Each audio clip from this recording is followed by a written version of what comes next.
हर वर्ष की बात ही इस वर्ष भी श्री रामनवमी शोभा यात्रा इस वर्ष 6 अप्रैल के दिन आ रहे हैं मेरे मित्रों। 6 अप्रैल यानी संडे। ये हमारे लिए एक बहुत ही अच्छी बात है कि भगवान श्री रामचंद्र जी इस बार रविवार के दिन जन्म ले रहे हैं। तो इस वर्ष और भी राम भक्त आने का अंदेशा है, क्योंकि बहुत सारे जो जॉब करते हैं फैक्ट्रियों में हो तो उनको छुट्टी नहीं मिलती थी। तो इस बार संडे रहने के कारण, रविवार रहने के कारण बहुत बड़ी संख्या आने का भी अंदेशा है। और जैसे अभी पवन जी ने आपको पहले ही बता दिया होगा, जैसे पिछले रामनवमी शोभा यानी हर वर्ष नए कार्यकर्ता ऐड होता जा रहे। तो चलो, जितने भी जो नए कार्यकर्ता ऐड हुए हैं उन सभी कार्यकर्ताओं को बस एक सूचना है। 5 तारीख के दिन जैसे पवन जी 2 बजे बोले, लेकिन हम लोग 12 बजे मिलने का प्रयत्न करेंगे। 12 बजे आप आएंगे तो साथ में भोजन भी हम लोग करेंगे और पूरी व्यवस्था करेंगे। जैसे 4 से 5 6 व्हीकल रहती है, मूर्तियां रहती है, प्रतिमाएं भगवान रामचंद्र जी की और दूसरी उन सभी को हम लोग ठहर कर सजाने का काम करेंगे और रात का भी भोजन साथ में ही होगा। लेकिन सभी कार्यकर्ता 12 बजे ही आने का प्रयत्न करें, यही सभी कार्यकर्ताओं से मेरा निवेदन है। और हर बार मैं एक ही बात कहता हूं, आज हम हैं कल नहीं रहेंगे, लेकिन ये शोभा यात्रा ऐसे ही चलती रहनी चाहिए। लेकिन वो कब चलेगी? जैसे आज हम कोई मंच नहीं बनाते और ना ही हम लोग चेयर डालते। क्यों? क्योंकि हम सब एक है। इसलिए कल हम रहो या ना रहो, या शोभा यात्रा प्रारंभ रहनी चाहिए। क्यों? क्योंकि आज भाग्यनगर की श्री रामनवमी शोभा यात्रा देखकर हर राज्य में बड़े ही धूमधाम से शोभा यात्रा प्रारंभ हुई है।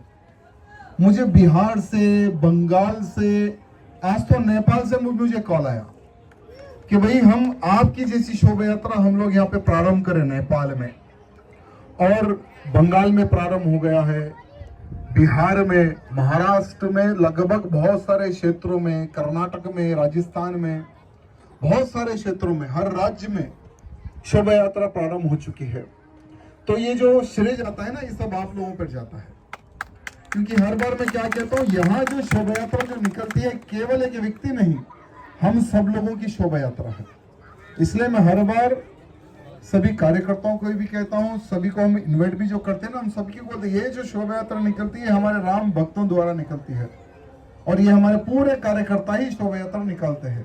इसलिए एक व्यक्ति देखो कभी भी कुछ भी हो सकता है। तो यहाँ शोभा यात्रा हमारे मंच पे जितने भी अधिकारीगण हैं उनको भी मैं आज बताना चाहूंगा, रहो ना रहो कोई नहीं, लेकिन ये शोभा यात्रा रहनी चाहिए। ये शोभा यात्रा ऐसे ही कंटिन्यू रहनी चाहिए, ये मैं हमारे अधिकारीगणों से प्रार्थना करना चाहूंगा। साथ ही साथ जैसे इस शोभा यात्रा को, जैसे पिछले शोभा यात्रा निकालने में भी परमिशन लास्ट मोमेंट में कैंसिल कर दिया गया था कि भाई इस वर्ष यानी 2024 की जो शोभा यात्रा है रामनवमी की, आप नहीं निकाल सकते। लास्ट मोमेंट में परमिशन कैंसिल किया गया था। तो बड़े ही संघर्ष से, लेकिन आप सब लोगों के सहयोग से पिछले वर्ष शोभा यात्रा बड़ी ही धूमधाम से निकली है। हमने इस बार यहां डिसाइड किया है कि हम लोग परमिशन ही नहीं पूछेंगे। इस बार हम परमिशन नहीं पूछेंगे और ना ही कुछ बोलेंगे। हम पिछले वर्ष जितनी ही धूमधाम से शोभा यात्रा निकाले थे, इस वर्ष भी वैसे ही हम लोग धूमधाम से शोभा यात्रा निकालेंगे। एक कुछ दिन पहले पुलिस के हमारे बड़े अधिकारीगण मेरे पास आए। वहां पुलिस अधिकारीगण कहने लगे कि अभी डीजे पर प्रतिबंध लगा दिया गया है, कांग्रेस की सरकार आई है और पुलिस के सभी अधिकारीगणों ने मिलकर डीजे पर प्रतिबंध लगा दिया गया है। तो थोड़ा आप भी अगर डीजे नहीं लगाएंगे तो ठीक रहेगा।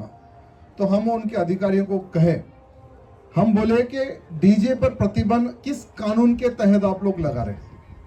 तो उन्होंने कहा कि सुप्रीम कोर्ट का कानून है। तो हमने कहा कि ठीक है, चलो सुप्रीम कोर्ट के कानून को हम भी मानते हैं, हम भी आदर करते हैं, लेकिन जो कानून है साउंड पोल्यूशन का, सिर्फ रामनवमी के एक दिन में ही क्या वो प्रॉब्लम आपको आता है क्या? क्या नवरात्रि के यहाँ जो 9 दिन होते हैं क्या उसी दिन आपको प्रॉब्लम आता है क्या? यानी साल के जो 12 महीने जो 5 टाइम जो हम लोगों की खोपड़ी जो खराब होती है, क्या उससे सुप्रीम कोर्ट के कानून का उल्लंघन क्या नहीं होता है क्या? हमने क्वेश्चन पूछा तो जवाब नहीं आया। उन्होंने कहा कि आप एक बार हमारी विनती सुनिए, आप थोड़ा साउंड के ऊपर ध्यान दीजिए। तो हमने कहा कि साउंड रहेगा, हर वर्ष जैसा है वैसा साउंड रहेगा, लेकिन चलो पुलिस का भी मान सम्मान हमें करना है, तो इस बार हम लोग मिक्सर नहीं लगाएंगे, इस बार हम सीडी प्लेयर पे बजाएंगे, लेकिन हमारे जो गाने रहेंगे उसी टाइप से हमारे गाने बजेंगे और सीडी प्लेयर पे हम लोग इस बार गाने बजाएंगे। तो पुलिस के अधिकारियों को हमने बात कही तो वो लोग हैप्पी से चले गए बेचारे। अब क्या कर सकते हैं, उनके ऊपर भी प्रेशर है, लेकिन इस बार हमें किसी को नाराज करना नहीं है, ना पुलिस को हम नाराज करेंगे और ना ही किसी राम भक्त को हम नाराज करेंगे। बड़े ही धूमधाम से इस वर्ष भी शोभा यात्रा निकलेगी, किसी प्रकार की कोई कमी नहीं रहेगी इस शोभा यात्रा में। साथ ही साथ जैसे हमारे लड्डू जी बेगम बाजार का एक इशू बता रहे थे, बेगम बाजार के अलावा दूसरे भी बहुत सारे मंचों को डालने के लिए हमारे पुलिस के अधिकारीगण सताते हैं। वो लोग कहते हैं कि पब्लिक इतनी आ जा रही है, यह मंच के कारण कुछ एक्सीडेंट हो सकता है, कुछ हादसा हो सकता है, इसलिए थोड़ा पीछे मंच डालने के लिए कहिए। पिछले वर्ष भी प्रॉब्लम आया था।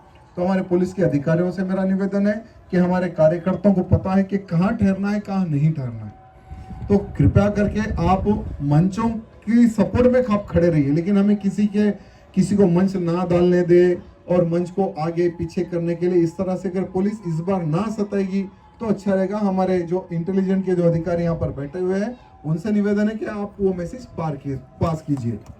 साथ ही साथ जैसे बहुत सारे हमारे राम भक्त इस शोभा यात्रा में आते हैं, तो 3 ऐसी जगह हैं जहां पर हमारे राम भक्तों को ढकला जाता है, जैसे पुराना पुल और बेगम बाजार छतरी और गौलीगुड़ा, वो राउंड एक सर्किल है, वहां पर हमारे कार्यकर्ताओं को ढकला जाता है। तो हमारे पुलिस के अधिकारियों से निवेदन है कि हमारे कार्यकर्ताओं को ढकलने की आवश्यकता नहीं है, हमारे कार्यकर्ताओं को पता है कहाँ पे रुकना है, कहाँ पे आगे बढ़ना है। और जैसे पुलिस के अधिकारियों ने कहा कि जल्द से जल्द शोभा यात्रा को आप आगे निकालना है, तो हम तो तैयार है। हम तो हर वर्ष 11 बजे ही पूरा प्रोग्राम हम लोग रेडी करके रखते हैं, लेकिन बीच में कुछ लोग गाड़ी लगाकर खड़े हो जाते हैं। वो शोभा यात्रा निकलने के बाद में हमारी शोभा यात्रा को पुलिस वाले